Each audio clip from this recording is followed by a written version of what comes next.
Hello everyone, welcome back to another edition of the Velvet Lounge Life Outlander edition. And today I have episode number 3 of season 5 for you. So in this episode, super duper spoiler alerts, there's a lot of history discussion about the Beardsley twins. The Beardsley twins are two boys who are probably about 13, 14 years old. They're twins, and unfortunately for them, they are indentured servants of Mr. Evil Beardsley and his abused wife, Fanny Beardsley, who actually is the evil Mr. Beardsley's 5th wife. My God, that guy gets around. What happened to his other 4 wives? Well, let's just say they all met with a horrific end as if he was King Henry VIII. After he got finished with the ladies, if they couldn't produce a son or a child for him, he basically killed them after they had a lifetime of abuse with him. So Fanny, knowing that that is her fate, decides to take things into her own hands so that she does not become his next victim. And in this episode, Jamie and Claire get very involved in the Beardsleys' personal business. And they get involved because they want to help these boys, these kids that are being abused, have been abused, and will continue to be abused, so much to the fact that, these boys are basically what we would consider feral children. They have to run about in the woods looking for their own food, as well as being half-clothed, freezing, sleeping in a barn, being treated worse than any convict or any type of human on earth except for enslaved people. So having an indentured servant is basically having a person who is enslaving themselves to you or who has been enslaved to you. Usually these were white people or people that didn't have melanin in their skin. And what they would do, as in the Beardsley twin brothers case, is because their parents died as they were coming over on a ship, and their 4 sisters died as well. These 2 boys were signed into a 30-year contract of being indentured servants. And when you're an indentured servant, like I said, basically you're supposed to get food, clothing, shelter. If you're lucky, you might receive a few tuppence of pay every once in a while, but that is very rare. In the case of these 2 kids, they received nothing, and even though the Beardsley, Mr. and Mrs. Beardsley, I hate giving them the reference of Mr. and Mrs., were their quote-unquote, caretakers, they gave these boys nothing, but they were beaten and worked practically to death, to the point that, first of all, they're twin brothers. So you have one of the brothers, Josiah, who is, he's physically abused and emotionally everything as well. But his brother, Kezzy, takes the worst of the abuse, and to the point that whoever his Mr. Evil Beardsley has made him deaf from boxing his ears repeatedly. And also the child is mute. He can make noises, but he can't really form any words, partially probably due to his severe hearing loss. And so that's pretty much, what this episode focuses on. There are some other key things. So what you see in this picture is Claire and Marcelly trying to still work on what I am going to call the penicillin issue. So they're looking in this plate to see if the mold forming on the bread is a certain color, because Claire knows that if, I believe it's a blue-green, that's actually good, and she can culture it and create, or at least attempt to create, a solution for infections. If it's black or some other color I don't recall, then it is not good. I think it's, if it's a white or black and whatever other color, it's not good. And at least it gives Marcelly a guide to go by. Marcelly is asking some really, really smart, interesting questions. She, wants to know, how does Claire know, or determine where to start, with all of these experiments and things that she's doing, as well as when she has a diagnosis for a client or a customer, or patient, how does she start that? And Claire actually twists the question around, which is a good thing, because she can't say, well, I went to the University of Cambridge in Massachusetts on the Commons, and blah, blah, blah, blah, blah, and there's all these textbooks and scientific blah. She can't use, and obviously she has to also be careful of the types of words that she uses, because they don't exist in this time period, especially amongst what one would consider to be the common people. So Marcelly definitely is going to she's making an amazing student.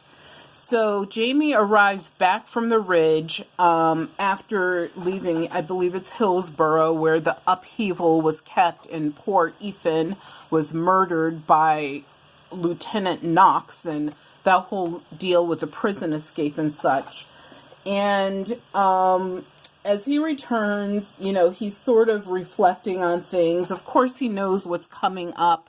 Him and Claire have a conversation, and Claire makes it clear to him that he has to remember that in history, the regulators are never mentioned.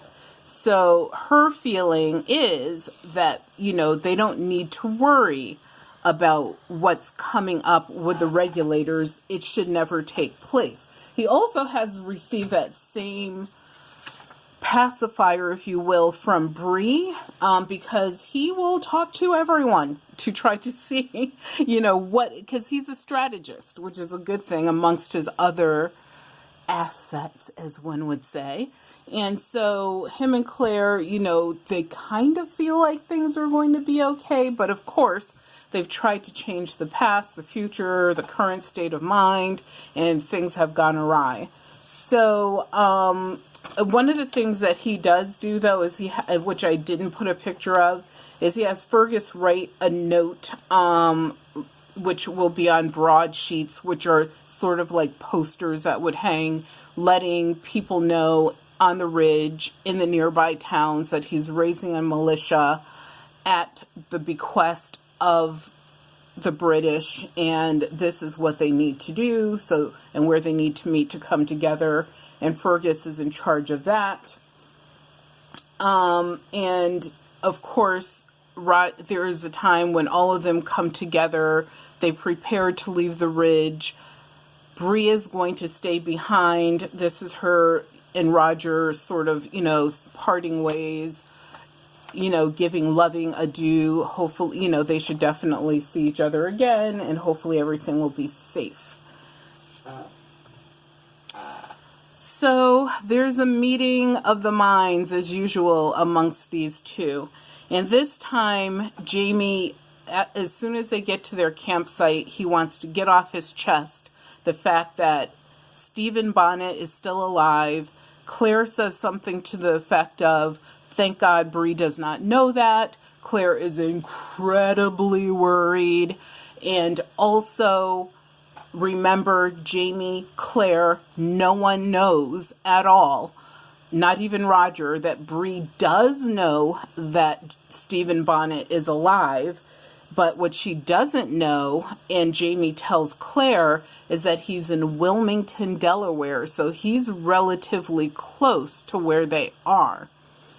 And right now, everyone, thinks that everything is fine. And, right now they have to take care of this regulator, getting the militia together situation. And they kind of part ways, but obviously incredibly worried about the situation. So here we are, the beginning of the story of the Beardsley brothers. So what happened is someone was stealing little bits of food from the camp. And it actually isn't Josiah who you see in this picture, but it's actually his brother Kezi who's doing it. And when they finally meet up with Kezi is like captured, brought into the camp. He's wearing only a shirt, no shoes, no pants, because a cat had some kittens and he didn't have a blanket to give the poor cat to have her kittens on, so he gave his pants. I mean, that just is showing you the soul and the beauty of these two poor kids. And right now, as of this photo, no one knows that there's a twin to Josiah, but his twin is introduced, and Josiah tells the story about how his brother became deaf and the abuse that they've gone through, as well as the suffering where they lived with Mr. and Mrs. Beardsley. And of course, he lets them know that they're indentured for 30 years. They both have the mark of a T. I believe one of them has the mark of a T on his hand. I think it's Kezi, due to the Beardsleys considered them to be thieves. Dude, they were working and starving and you weren't feeding them. And plus, if you're eating food from your own house where you are supposed to live, you are not a thief. The reason I am saying that is it gives you an insight into the evilness of Mr. Beardsley. He really was the master evil mind. His other wives were simply trying to survive. And the fifth Mrs. Beardsley, her name is actually Fanny, so I'll start calling her that.